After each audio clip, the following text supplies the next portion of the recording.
Firman Tuhan hari ini, tempat pengirikan. Mari kita lihat 2 ayat saja, diklik di slide berikutnya. Mari kita baca sama-sama. Yang pertama dari Yoel pasal yang kedua ayat yang ke-24. Yang satu lagi dari Perjanjian Baru yaitu Matius 3 ayat 12 atau Lukas 3 ayat 17. Itu kata-katanya persis sama ya. Jadi 2 ayat digabungkan saja. Mari kita baca yang Yoel dulu. 2-3. Tempat-tempat pengirikan menjadi penuh dengan gandum, dan tempat pemerasan kelimpahan anggur dan minyak. Sekarang Injil Matius 2-3. Alat penampi sudah di tangannya. Ia akan membersihkan tempat pengirikannya dan mengumpulkan gandumnya ke dalam lumbung. Tetapi debu jerami itu akan dibakarnya dalam api yang tidak terpadamkan. Inilah tujuan daripada tempat pengirikan. Kenapa ada tempat pengirikan? Tujuannya supaya tempat pengirikan itu pada akhirnya penuh dengan gandum. Karena Tuhan mau mengumpulkan gandumnya ke dalam lumbungnya. Gandum tentunya berbicara tentang Anda dan saya, orang percaya. Dan kita adalah benih yang ditanam oleh Tuhan, sehingga suatu waktu, pada waktunya, pada waktu yang tepat, Dia akan menuai kita dan meletakkan kita di tempat pengirikan. Supaya apa? Supaya dari dalam diri kita, benih yang ditanam itu, keluar hal-hal yang berharga. Nah, slide berikutnya menjelaskan tentang kegiatan apa saja yang ada di tempat pengirikan.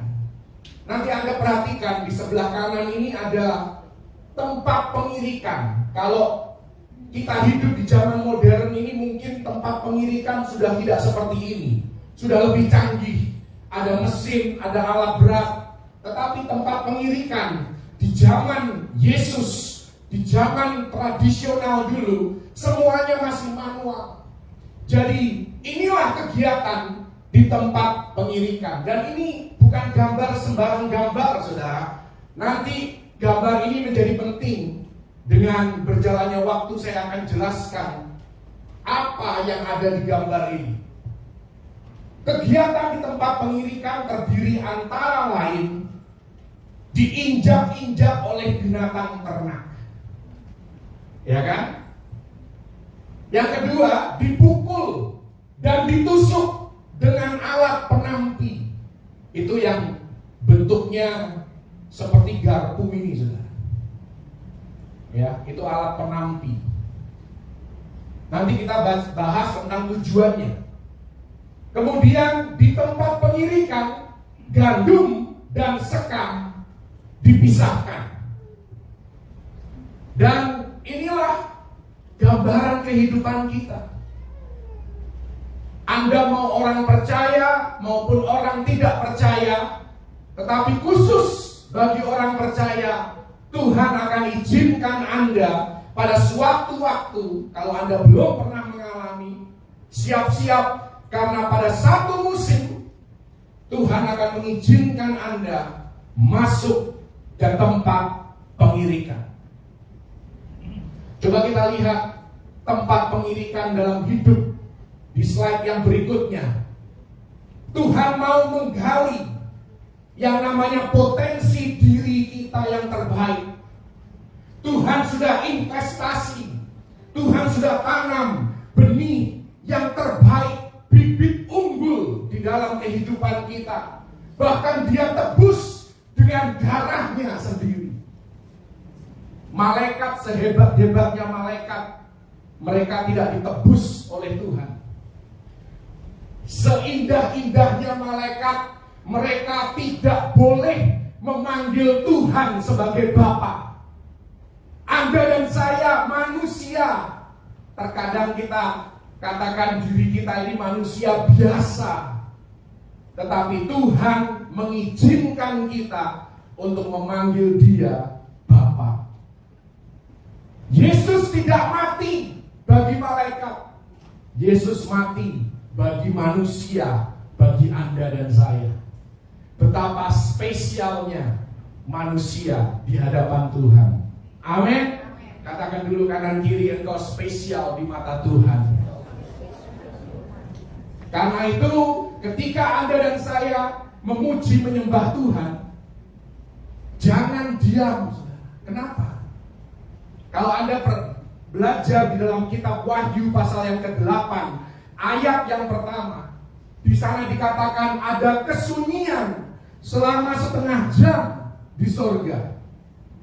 Saya belajar dari beberapa hamba Tuhan, kenapa sih di sorga itu ada kesunyian selama setengah jam? Bukankah di surga itu ada jutaan, bahkan mungkin miliaran malaikat yang pandai bernyanyi, yang satu pun malaikat terjelek di surga itu suaranya lebih indah dari penyanyi terbaik di dunia. Tetapi ada kesunyian di surga selama setengah jam. Apa maksudnya? Salah satu interpretasi adalah ketika Anda dan saya memuji dan menyembah Tuhan, menyanyikan lagu-lagu yang memuliakan Tuhan, Tuhan bilang sama malaikat, "Malaikat, engkau diam dulu, jangan nyanyi. Aku mau mendengarkan suara yang naik dari muka bumi, yaitu suara Anda dan saya." Haleluya! Karena itu jangan diam, saudara. Sekalipun lagunya lagu baru, belajar. Suara Anda di telinga, di pendengarannya Tuhan, itu lebih indah daripada suara malaikat. Haleluya! Jadi inilah kehidupan kita yang Tuhan sudah beri potensi. Yang namanya gandum. Ada talenta, karunia, ada skills. Anda ditakdirkan, kalau boleh dipakai bahasa itu, menjadi ternama, terpuji, dan terhormat. Anda ditebus oleh Yesus supaya hidup Anda berdampak. Tetapi tidak bisa dipungkiri, di tengah gandum yang begitu luar biasa, terkadang hidup kita masih terbungkus dengan sekam. Sekam inilah yang harus dipisahkan di tempat pengirikan. Ada kesombongan, ada keegoisan, ada perasaan minder, insecure, inferior, karena terlalu suka membanding-bandingkan diri dengan orang lain. Dan selalu ada orang yang lebih pintar dari Anda, lebih cantik, lebih ganteng, lebih kaya dari Anda. Anda merasa insecure, itu sekam. Ada ketakutan, ada kekhawatiran, bahkan ada keserakahan, ada kemalasan, ada ketidaksabaran, dan hal-hal yang lain yang bersifat negatif, yang dapat menjadi pembatas, penghalang Tuhan bekerja lebih dan lebih lagi dalam kehidupan kita. Karena itu kita perlu tempat pengirikan dalam hidup. Coba diklik di slide berikutnya. Tentunya setiap orang punya tempat pengirikan yang berbeda-beda. Karena itu jangan pernah membanding-bandingkan diri satu sama lain. Karena tempat pengirikan Anda bisa berbeda dengan orang yang duduk di sebelah Anda, atau orang yang tinggal serumah dengan Anda. Dan musimnya pun berbeda-beda. Ada yang bersifat rutinitas tempat pengirikan itu. Ini saya tulis nomor 1 karena itu tempat pengirikan saya, itu kemacetan lalu lintas. Itu tempat pengirikan saya. Tentunya ada tempat pengirikan yang lain, ada pekerjaan, pelayanan. Itu dalam satu kategori. Anda bisa tambahkan sendiri kategori rutinitas Anda dalam kehidupan Anda. Apa sih yang menjadi tempat pengirikan Anda? Mungkin Anda punya keluarga yang tidak harmonis, Anda punya anak yang sulit diatur, Anda punya relasi yang kurang baik dengan orang lain, Anda kehilangan orang yang terkasih, atau Anda di ghosting oleh sahabat Anda sering di PHP oleh orang-orang yang Anda sudah punya komitmen dalam hidup, Anda ada dalam toxic relationship, itu adalah tempat pengirikan di dalam hidup. Mungkin Anda mengalami kerugian secara keuangan atau krisis secara ekonomi dalam keluarga Anda. Anda mungkin salah investasi sehingga Anda terpuruk dalam kemiskinan ataupun kekurangan. Mungkin dalam karir Anda merasa kok orang lain yang kerjanya biasa-biasa saja justru dia yang dipromosi. Bukankah aku yang lebih layak untuk dipromosi, promosi yang tertunda? Atau mungkin Anda diperlakukan secara tidak adil, dan lain sebagainya. Sekali lagi, tempat pengirikan Anda bisa berbeda dengan orang-orang di sekitar kehidupan Anda. Karena itu jangan pernah membanding-bandingkan diri dengan orang lain. Amin. Tujuannya sama. Tempat pengirikan itu memisahkan antara gandum dan sekam. Tuhan mau sekam ini diterbangkan oleh angin, tetapi Tuhan mau memanen gandumnya dari kehidupan Anda dan saya. Apa tujuan daripada tempat pengirikan? Supaya sifat-sifat buruk yang tadi saya sebutkan sebagai sekam itu mulai terungkap. Karena Anda dan saya seringkali ya di dalam kenyamanan hidup, ketika segala sesuatu mudah, doa Anda dijawab, semuanya lancar, tidak terlihat sifat buruk Anda. Kelihatannya hidup Anda baik-baik saja, tetapi Anda masuk di dalam tempat pengirikan, di situ mulai muncul sifat buruk Anda. Mudah marah, mudah iri hati, cepat tersinggung, mudah menyimpan kepahitan. Itu semua sekam, saudara. Dan Tuhan mau supaya bagian yang berharga, yang adalah gandum itu sendiri, dimurnikan melalui tempat pengirikan ini. Dan kalau Anda belajar tokoh-tokoh di Alkitab yang berdampak hidupnya, semuanya melewati tempat pengirikan. Mari kita lihat beberapa contoh di slide berikutnya. Yang pertama ada yang namanya Sadrak, Mesak, dan Abednego. Tempat pengirikan mereka berupa dapur perapian. Mereka punya benih gandum di dalam diri mereka, tetapi sebaik-baiknya Sadrak, Mesak, Abednego tetap harus dimurnikan. Dan apa yang terjadi di tempat pengirikan, di dalam dapur perapian Sadrak, Mesak, Abednego, mereka badannya tidak hangus, pakaiannya tidak hangus, bahkan dikatakan tidak ada tercium sedikit pun bekas daripada api ataupun kehangusan yang seharusnya melanda mereka. Tetapi satu-satunya yang terputus dari hidup mereka ketika mereka keluar dari tempat pengirikan mereka adalah tali yang mengikat mereka. Ketika mereka masuk ke dapur perapian, mereka dibelenggu, mereka diikat. Tetapi keluar dari dapur perapian, talinya putus. Ini berbicara tentang apa, saudara?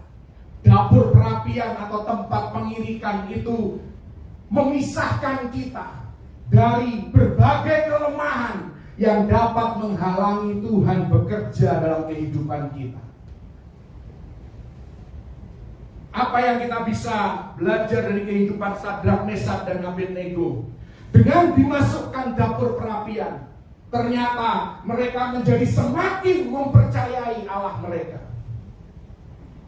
Yang kedua, mereka juga memasyurkan Allah yang mereka sembah.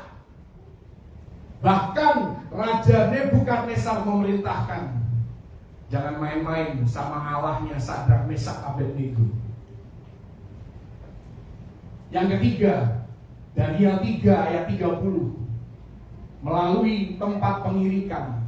Setelah itu mereka diberikan kedudukan yang tinggi di kerajaan Babilonia. Dahsyat sekali. Karena itu jangan pernah mengutuki tempat pengirikan Anda. Jangan berkeluh kesah dan bersungut-sungut ketika Anda sedang ada di masa kesukaran. Tetapi minta sama Tuhan hikmat supaya Anda bisa melihat apa sih tujuannya Anda ada di tempat pengirikan. Contoh yang berikutnya, ada seorang yang namanya Petrus di slide yang selanjutnya. Petrus ini dia punya gandum di dalam hidupnya. Dia adalah pemimpin besar, orang yang Tuhan mau pakai secara luar biasa. Tetapi ada sekam dalam hidupnya. Mulutnya ember. Mulutnya bukan hanya ember, tetapi ember bocor. Ngomongnya lebih cepat daripada otaknya berpikir. Itu Petrus. Emosinya labil. Bahkan ketika dia terpepet hidupnya, bisa keluar kata-kata kutukan, perkataan kotor dari mulutnya. Anda dan saya di gereja semuanya kelihatan rohani, ya kan? Tunggu sampai Anda dipanasin dalam api kehidupan. Tunggu sampai Anda masuk ke tempat pengirikan. Maka di sini dikatakan tempat pengirikan mengekspos sekam di dalam diri Petrus. Ketika pagi hari Anda dengan semangat pergi ke tempat kerja, tiba-tiba nyampe Pramuka, belum belok ke arah Pramuka. Kalau Anda mengerti lalu lintas di sini, sudah macet. Dari perempatan Rawasari sudah berhenti sudah. Dan itu nanti baru lancar lagi ketika Anda sampai di Cikini. Anda harus meluangkan waktu 1 jam dari Rawasari sampai ke Immanuel. Ini saya ngomongin tentang saya karena setiap Anda punya tempat pengirikan masing-masing. Disitulah Anda akan terekspos apa sifat buruk yang masih Anda miliki. Oh, Anda kepenginnya berbuat baik sama semua orang, tetapi tiba-tiba Anda dikiamati oleh teman Anda. Itulah tempat pengirikan yang akan mengekspos sifat buruk apa yang masih engkau punya. Haleluya. Tetapi sekali lagi, jangan kutuki tempat pengirikan Anda. Mengucap syukurlah ketika Tuhan sedang menerangi tempat-tempat gelap dalam hidup Anda. Sifat-sifat buruk yang Anda miliki terekspos dalam bentuk apapun, bisa melalui khotbah saya, khotbah pendeta lain, ataupun hal-hal dalam kehidupan yang Anda alami. Bersyukur, oh ternyata aku ini masih punya sifat buruk. Cepatlah berubah. Amin. Karena Tuhan terlalu mengasihi Anda untuk meninggalkan Anda dalam keadaan apa adanya Anda. Oh, Dia mengasihi Anda apa adanya Anda. Tetapi Dia terlalu mengasihi Anda untuk tidak memurnikan hidup Anda. Haleluya. Karena Dia punya rencana yang besar. Amin. Petrus telah melewati tempat pengirikan, baru dia bisa dipakai oleh Tuhan. Dia berkhotbah di hari pencurahan Roh Kudus dan 3.000 jiwa diselamatkan. Bayangannya pun menyembuhkan. Bahkan dia menulis surat Petrus yang banyak berbicara tentang kerendahan hati. Benar kan? Karena itu tempat pengirikannya Petrus. Dia ini orang yang sombong, orang yang tinggi hati, cepat ngomong, cepat berkomitmen. Secepat dia berkomitmen, secepat itulah dia PHP. Ya kan? Itulah Petrus. Berikutnya kita lihat kehidupan Musa. Musa di dalamnya terkandung benih yang dahsyat. Tuhan menetapkan dia menjadi pembebas bangsa Israel, pembawa hukum Taurat. Tetapi ada sekam di dalam hidupnya yang harus Tuhan proses. Apa sekam dalam kehidupan Musa? 40 tahun pertama dia bertindak gegabah. Dia kepingin supaya kehendak Tuhan, mimpi dari Tuhan itu tercapai dengan cepat. Dia kepingin semuanya instan. Dia tidak mau melalui proses. Dan dia pikir dengan kehebatan dirinya, karena dia berpendidikan Mesir yang pada waktu itu adalah kerajaan nomor 1 di dunia, budaya yang paling dominan di dunia pada waktu itu. Dia berupaya untuk menggapai mimpinya Tuhan dengan caranya sendiri. Akhirnya semua berantakan. Dia harus masuk ke tempat pengirikan selama 40 tahun dalam hidupnya sebelum dia keluar dari tanah Midian, masuk lagi ke padang gurun. Tetapi sekarang ada gandum yang lebih dominan daripada sekam di dalam hidupnya. Sehingga bilangan 12 ayat yang ketiga, yang tadinya Musa ini cepat marah, cepat emosi, dia menjadi orang yang sangat lembut hatinya. Bayangkan, dia harus memimpin 2 juta jiwa. Satu orang aja masalahnya banyak. Ini dikalikan 2 juta masalah. Betapa dibutuhkan kelembutan hati. Ini yang seringkali Tuhan proses dalam kehidupan kita, supaya kita tidak mudah kecewa, tidak mudah menyerah di dalam kehidupan ini. Kita bisa menerima tempat pengirikan, tempat proses dalam hidup kita dengan legowo, dan mau belajar apa yang Tuhan coba untuk expose di dalam kehidupan kita. Contoh yang berikutnya, ada seorang yang bernama Gideon. Tidak kebetulan Gideon ini dipilih oleh Tuhan. Anda harus tahu di manakah Gideon ketika Tuhan menampakkan diri kepada Gideon. Kalau Anda baca di dalam Hakim-Hakim 6 ayat 11 dan 12, Gideon sedang mengirik gandum. Dan dia bersembunyi karena dia insecure. Dia merasa inferior. Dia hidupnya selalu terintimidasi. Nanti orang ngomong apa ya? Oh, aku tidak mau dikritik orang. Oh, aku mau orang hanya memuji hidupku, mengangkat aku. Itulah Gideon. Makanya dia sembunyikan potensi dirinya. Dia bersembunyi, dikatakan dalam ayat itu, supaya tidak terlihat. Berapa banyak dari Anda yang menyembunyikan talenta Anda? Tuhan sudah kasih gandum di dalam hidup Anda. Kenapa Anda sembunyikan? Tuhan sedang bertanya kepada Anda yang menyembunyikan talenta Anda, seperti dia bertanya kepada Musa, apa yang ada di tanganmu? Serahkan sama Tuhan. Anda punya suara indah bukan untuk nyanyi di kafe, bukan untuk nyanyi ya di dunia panggung yang sekuler saja. Saya tidak bilang itu salah. Anda punya suara yang indah untuk menyanyi, memuji Tuhan di rumah Tuhan, memimpin umat Allah masuk dalam penyembahan. Haleluya. Jangan talenta yang ada di gereja itu dipanennya di dunia. Sudah waktunya gereja memanen talenta-talenta yang ada di dunia. Haleluya. Karena itu singkirkan perasaan inferior Anda, singkirkan insecurity Anda.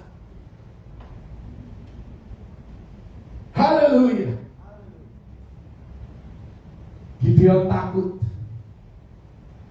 Karena itu perlu melewati proses pengirikan. Dan setelah dia ditampi, muncul keberanian, muncul percaya diri. Ya tentunya percaya diri ini bukan untuk kesombongan, membangga-banggakan diri, bukan. tetapi percaya diri karena dia tahu siapa yang dia sembah. Dia tahu siapa yang mengurapi dia. Amin. Akhirnya Gideon dimampukan memimpin pasukan 300 melawan pasukan 135.000. Itu 1 banding 450, saudara. Tanpa rasa intimidasi. Karena dia tahu dia mendengar suara Tuhan. Dia diberikan tanda-tanda oleh Tuhan. Tidak ada salahnya Anda minta tanda dari Tuhan.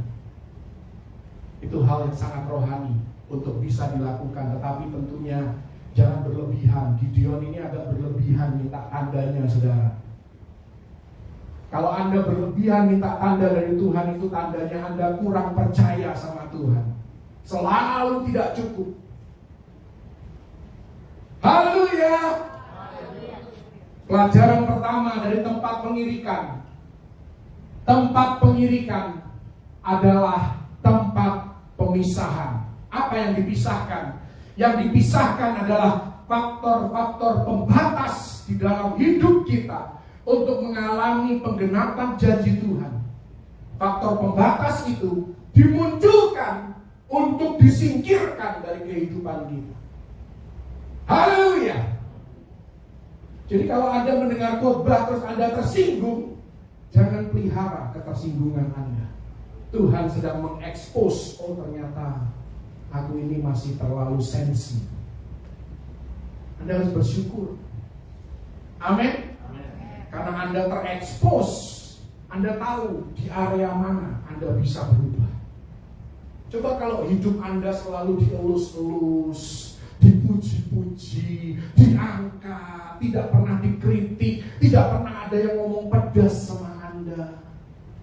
Anda tidak akan pernah keluar dari pemurnian. Hal-hal yang buruk dalam kehidupan Anda tidak akan terekspos. Haleluya. Karena itu berterima kasihlah kepada orang atau kepada situasi dan kondisi yang memunculkan keburukan di dalam kehidupan kita.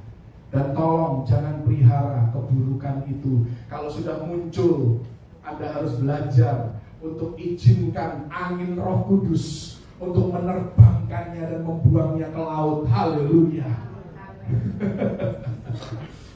Supaya Tuhan bisa pakai kita lebih lagi, supaya kita tidak stagnan.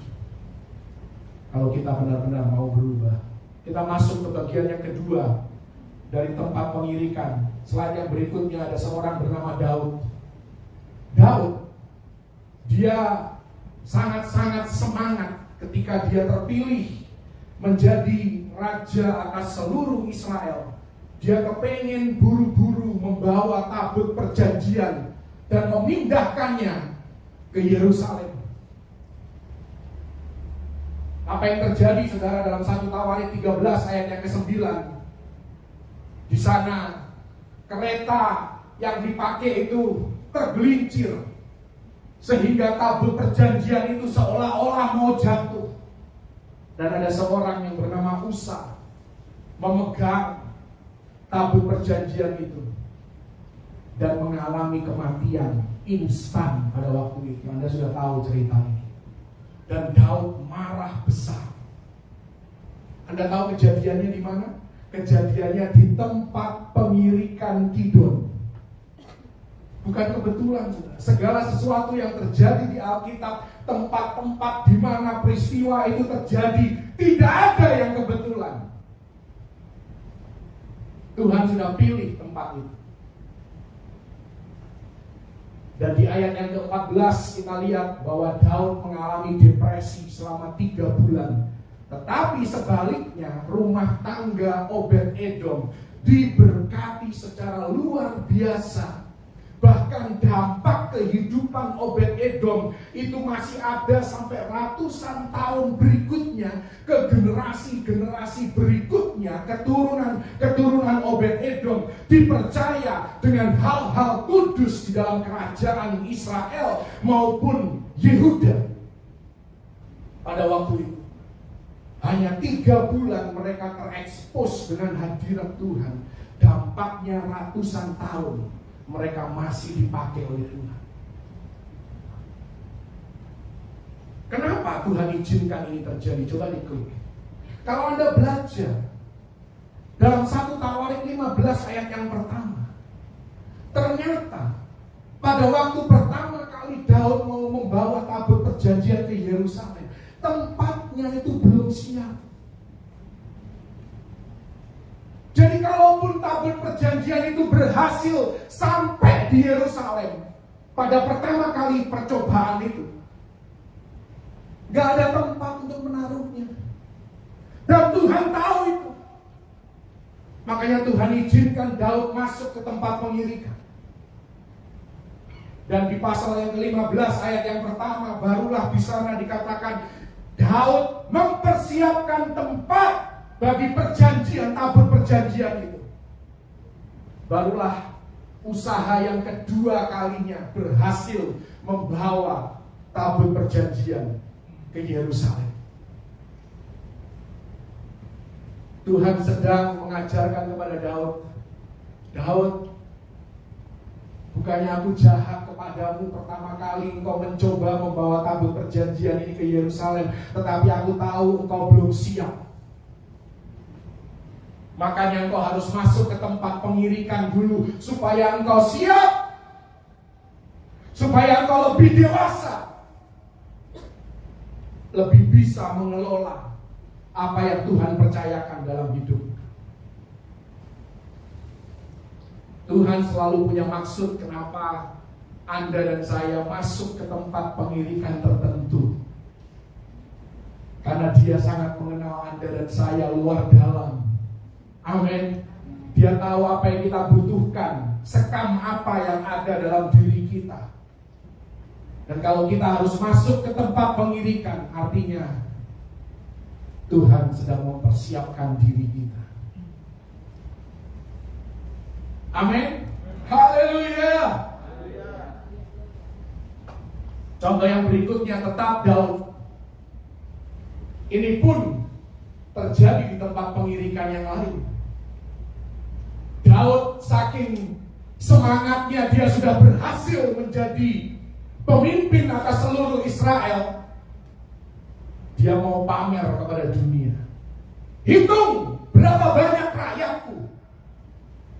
Yoab sudah ngomong, raja gak perlulah, biarkan Tuhan yang melipat gandakan rakyat di bawah kepemimpinan dan pemerintahan raja. Enggak, aku ini pemimpin, engkau harus dengar kata pemimpin. Ini yang ngomong orang yang berkenan di hati Tuhan. Jadi hanya karena dia orang yang berkenan di hati Tuhan, bukan berarti tidak ada sekam dalam hidupnya. Tuhan tidak cari orang yang sempurna, tetapi dia cari orang yang mau diproses dan keluar sebagai pemenang, bahkan lebih daripada pemenang, melewati setiap proses. 1 Tawarik 21 ayat yang ketiga menunjukkan bahwa Daud tidak peka akan suara Tuhan yang disampaikan melalui Yoab. Dia menolak masukan, dia menolak kritikan. Berapa banyak kita menolak masukan, akhirnya masuk dalam masalah dalam kehidupan ini. Ayat yang ke-15, akhirnya ada negosiasi antara Tuhan dengan Daud. Dan Daud memilih untuk biarlah aku jatuh ke tangan Tuhan saja, tetapi jangan biarkan aku jatuh ke tangan manusia. Dan Tuhan izinkan itulah terjadi akibat kesombongan Daud. Di manakah hal itu terjadi? Di tempat pengirikan Ornan. Mungkin Anda kurang kenal ya namanya Ornan ya. Karena di 2 Samuel 24 namanya bukan Ornan, namanya Arauna. Mungkin Anda lebih kenal namanya Arauna. Itu 2 orang yang sama. Dan tadi gambar di awal yang saya tunjukkan kepada Anda, itu adalah tempat pengirikannya Arauna, atau tempat pengirikannya Ornan di zaman Raja Daud waktu itu. Kenapa saya ngomong begini? Pada akhirnya Daud membangun mezbah di tempat pengirikan Ornan.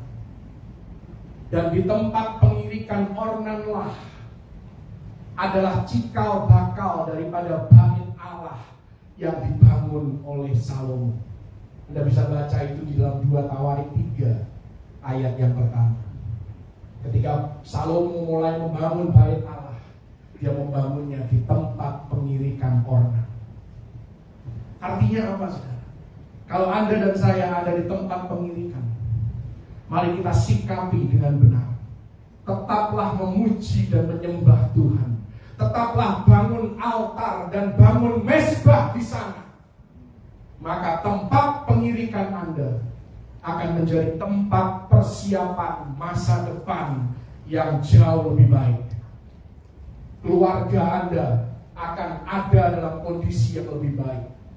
Keuangan Anda ada dalam kondisi yang lebih baik. Kalau Anda memang diproses dalam hal ekonomi di tempat pengirikan. Mungkin selama ini Anda boros, Anda spending untuk hal-hal yang tidak perlu, sehingga Anda masuk ke tempat pengirikan. Di sana Tuhan ajarkan kepada Anda, kalau Anda mau belajar bagaimana mengelola keuangan dengan baik, bagaimana kenyataan bahwa Anda pelit dan coba untuk simpan uang Anda dan pegang erat-erat tidak akan menolong Anda di jangka panjangnya, karena tidak membuat perbedaan. Bahkan mungkin mengurangi. Haleluya. Beda-beda sudah tempat pengirikan kita itu. Karena itu jangan pernah membanding-bandingkan diri satu sama lain. Sekali lagi, contoh yang terakhir, ada seorang bernama Ruth. Ya, kita punya Ruth Lubis di sini. Dan ada Ruth istrinya Morris. Ya kan? Dalam Rut 2 ayat 17. Bukan kebetulan. Rut bekerja di ladangnya Boas, yang adalah tempat pengirikan. Haleluya. Dan ini terjadi di saat krisis ekonomi keluarga. Anda jangan bandingkan janda di zaman Alkitab dengan janda hari-hari ini. Kenapa saya ngomong janda sih? Tiba-tiba teringat gitu. Nggak ada di catatan saya, Anda bisa lihat. Terkadang kan ayat Alkitab itu bilang engkau harus mengutamakan janda-janda. Iya, itu zaman Alkitab. Karena saya mau bilang, janda hari-hari ini belum tentu miskin. Bahkan mungkin lebih kaya daripada rata-rata orang di Indonesia. Janda di Indonesia mungkin ya. Mohon maaf para janda. Mohon maaf. Janda di zaman Alkitab, kalau dia ditinggalkan mati oleh suaminya, dia benar-benar bangkrut, habis, miskin. Anda tahu kenapa?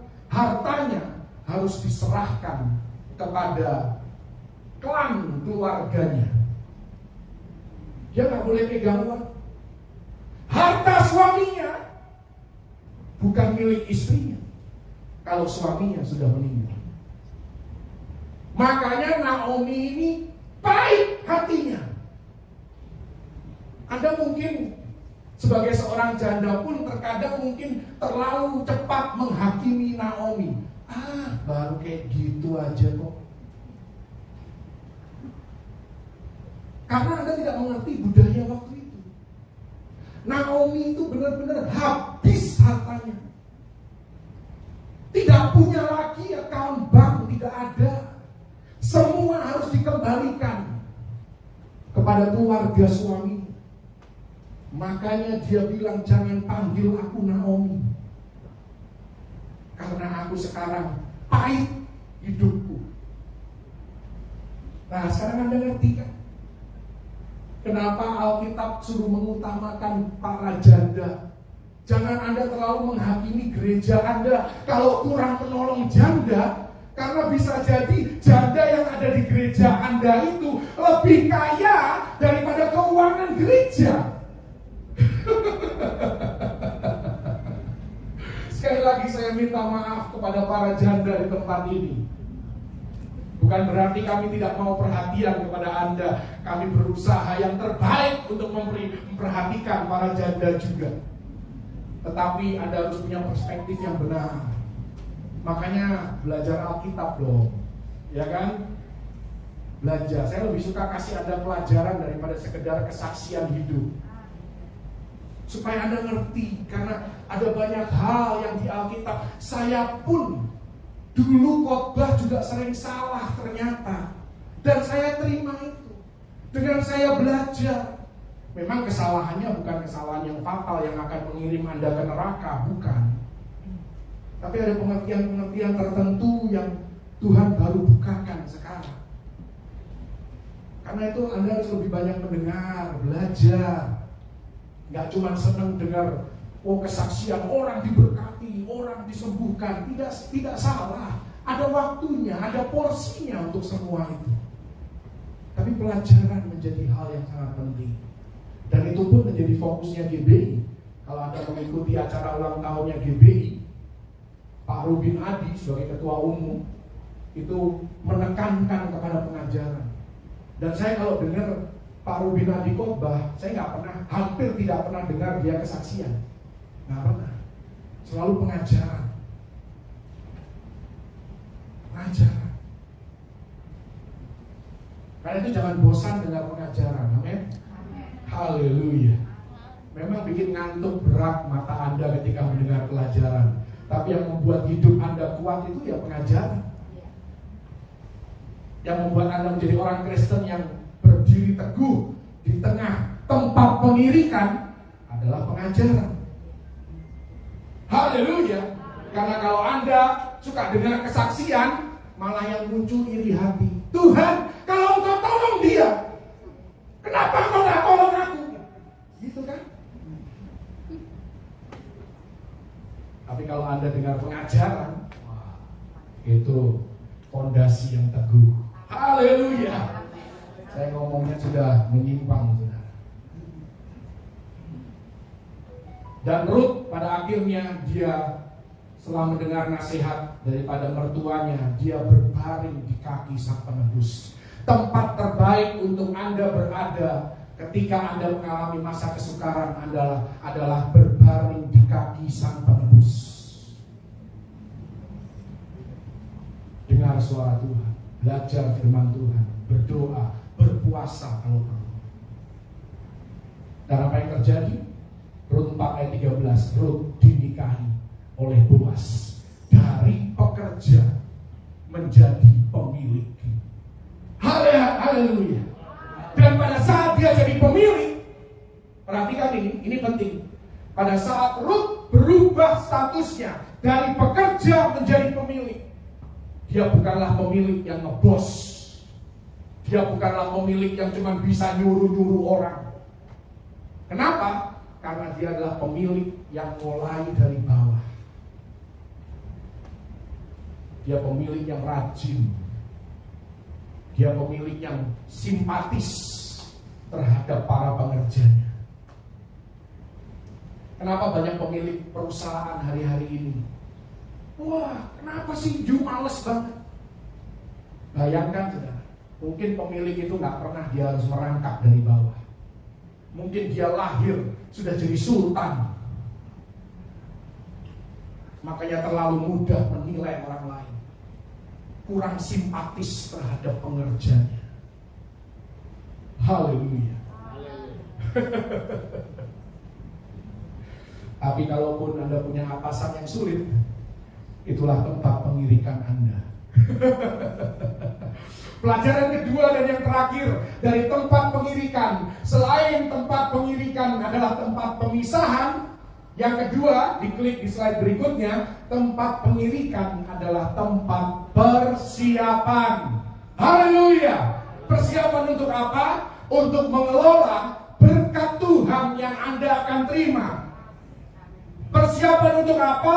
Kedewasaan yang Anda perlukan untuk perkara yang lebih besar.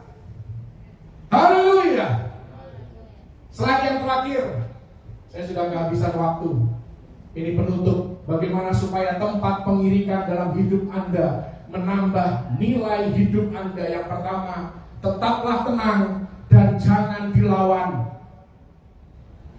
Kalau Anda kena macet, percuma Anda lawan.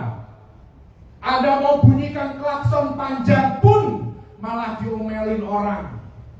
Diam aja, jalani saja.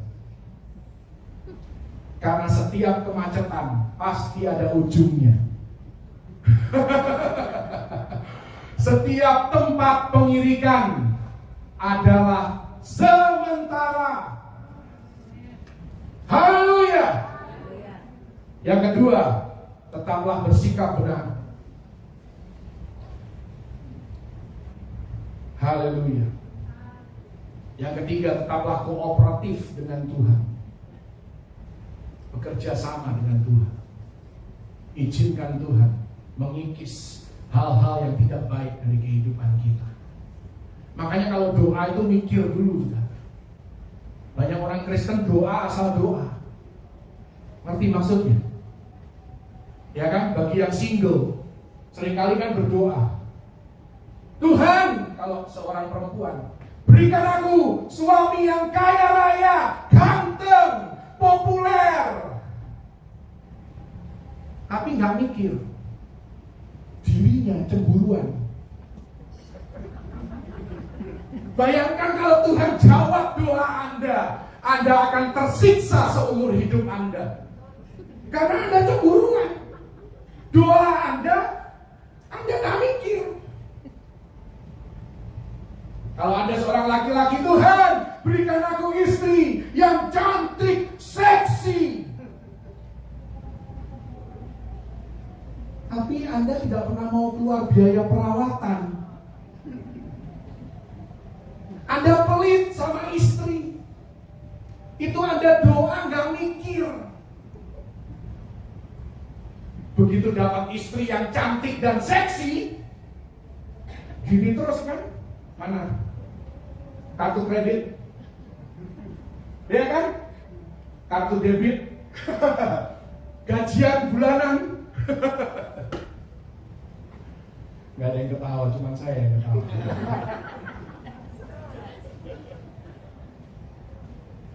Sebelum doa mikir dulu ya. Amin.